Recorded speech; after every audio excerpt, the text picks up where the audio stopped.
विद्यार्थी मित्रांनो, आपल्या या चॅनलच्या सर्व सबस्क्रायबरसाठी मी घेऊन येत आहे चालू घडामोडी जे येणाऱ्या पोलीस भरती 2024 करता अत्यंत महत्त्वाचे ठरणार आहे। फक्त वन लाइनर्स नाही तर वन लाइनर सोबत त्याचे स्पष्टीकरण सुद्धा आपण पाहणार आहे, जेणेकरून त्याच्याशी निगडित कोणताही प्रश्न जर आला तो आपल्याला जायला नको। तर मित्रांनो, आपण जे चालू घडामोडी पाहणार आहे ते आपण पाहणार आहे साप्ताहिक चालू घडामोडी। कधीपासून तर 1 जानेवारी ते 7 जानेवारी याप्रमाणे प्रत्येक साप्ताहिक आपण पाहणार आहे। आता आजपर्यंत जे झालेले आहे ते आपण साप्ताहिकमध्ये पाहू।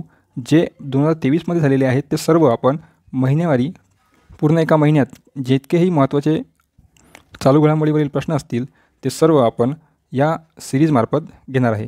तर आजपासून आपण सुरू करत आहे चालू घडामोडी, जी केतील अत्यंत महत्त्वाचा विषय आहे।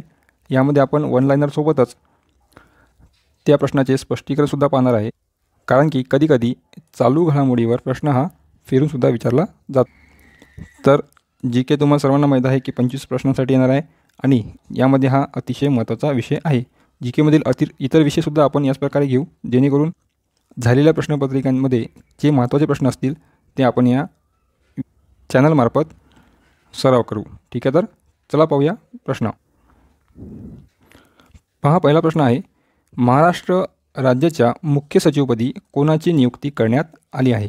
तर डॉक्टर नितीन करीर यांची महाराष्ट्र राज्याच्या मुख्य सचिवपदी निवड करण्यात आलेली आहे। तर मित्रांनो, हे महाराष्ट्र राज्याचे मुख्य सचिव 47वे राहणार आहे आणि यांनी जो हा पदभार स्वीकारलेला आहे तो मनोज सैनिक यांच्याकडून हा पदभार स्वीकारलेला आहे। म्हणजेच काय, तर 46वे मुख्य सचिव कोण होते? तर मनोज सैनिक, आणि यांचा कार्यकाळ कधीपर्यंत होता? तर 31 डिसेंबर 2023 पर्यंत। आणि डॉक्टर नितीन करीर जे आहेत ते हा पदभार स्वीकारण्याआधी वित्त विभागाचे अतिरिक्त मुख्य सचिव होते।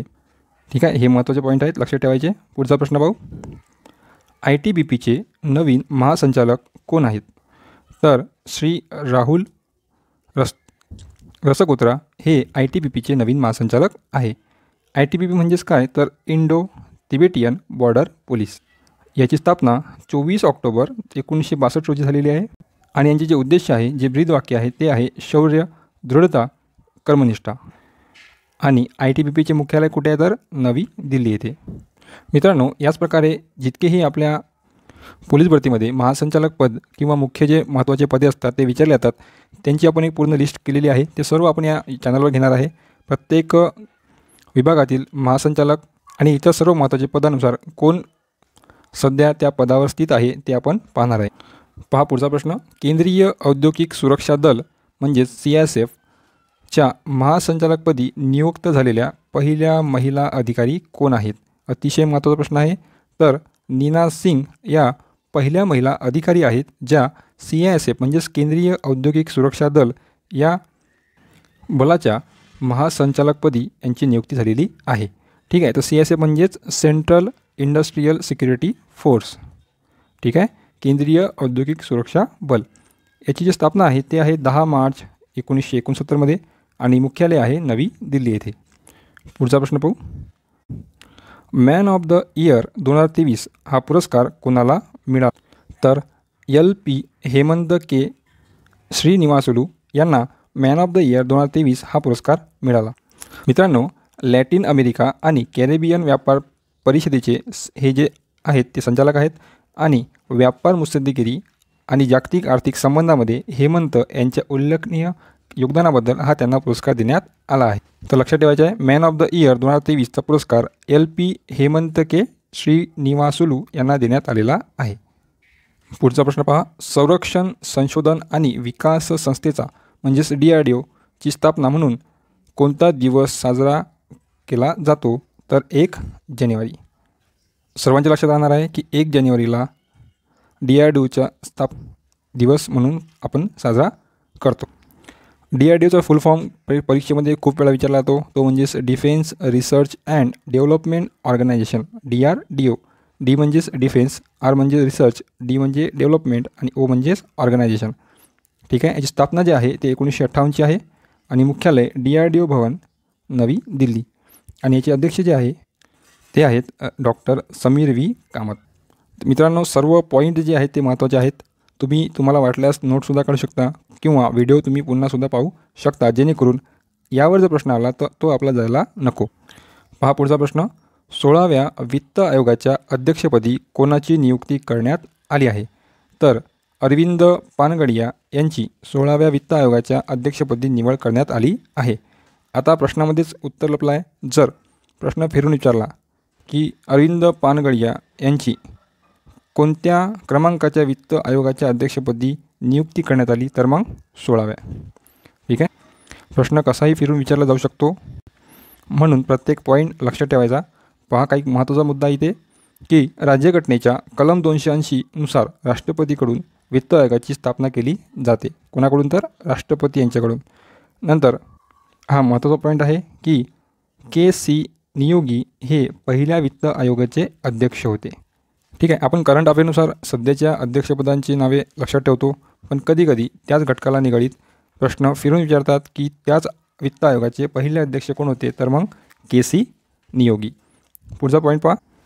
15व्या वित्त आयोगाचे म्हणजेच या आधीच्या वित्त आयोगाचे अध्यक्ष कोण होते? तर श्री एन.के. सिंग. म्हणजेच अरविंद पानगडिया यांनी श्री एन.के. सिंग यांच्याकडून हा पदभार स्वीकारलेला आहे, असे सुद्धा म्हणता येईल.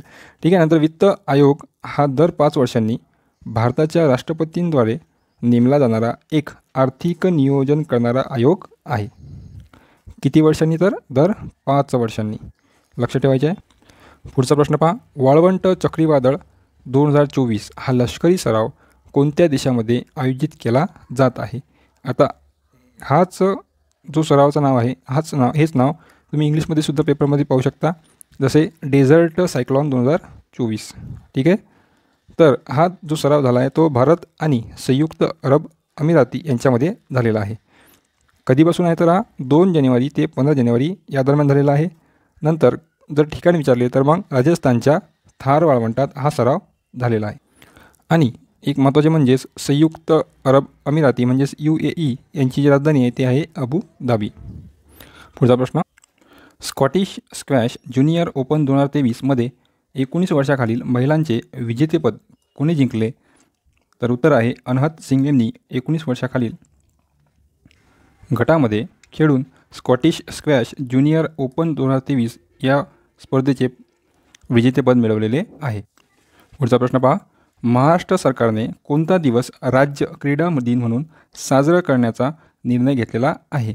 तर दिनांक 15 जानेवारी या दिवशी आपण राज्य क्रीडा दिन म्हणून साजरा करणार आहे.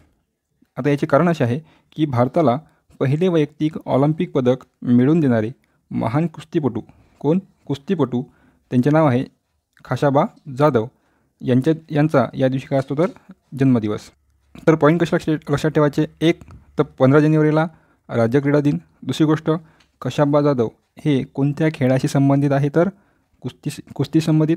आणि यांचा जन्मदिवस कधी आहे? तर 15 जानेवारी. ठीक आहे. प्रश्न कसाही विचारण्यात येऊ शकतो, आपण जो विस्तृत भाग आहे तो लक्षात ठेवायचा. 1 लाइनर क्वेश्चन वाचून प्रत्येक प्रश्न पाठ केल्यापेक्षा ही सविस्तर जर लक्षात ठेवले तर यामधला काही भाग हा लक्षात कसाही राहतो. पुढचा प्रश्न पहा. महाराष्ट्र राज्यातील महाविद्यालयात किती कौशल्य विकास केंद्रे सुरू केली जाणार आहे? तर महाराष्ट्रातील 100 महाविद्यालयामध्ये कौशल्य विकास केंद्रे सुरू केली जाणार आहे. आता यामध्ये वयोगट विचारला जातो, तर 15 ते 45 या वयोगटातील व्यक्तींसाठी रोजगारक्षम बनवणे हा याचा उद्देश आहे.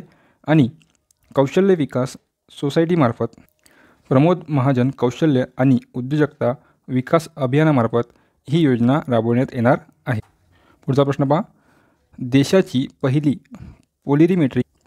पोलरीमेट्री मोहीम एक्सपोसॅट म्हणजेच काय? एक्सपोसॅट म्हणजेच एक्स-रे पोलरीमेट्री सॅटेलाईट. तर 1 जानेवारी 2024 रोजी प्रक्षेपण झालेले आहे. आणि कुठून गेले तर सतीश धवन अंतराळ केंद्र श्रीहरिकोटा येथून. आता प्रक्षेपण कशामार्फत झाले आहे? तर PSLV C58 यामधून त्याचे प्रक्षेपण झालेले आहे. एक लक्षात ठेवा, PSLVचे हे 60वे प्रक्षेपण होते. ठीक आहे. इस्रो आणि रमन रिसर्च इन्स्टिट्यूट यांच्या सहकार्याने ही मोहीम राबवण्यात आलेली आहे. पुढचा प्रश्न पहा.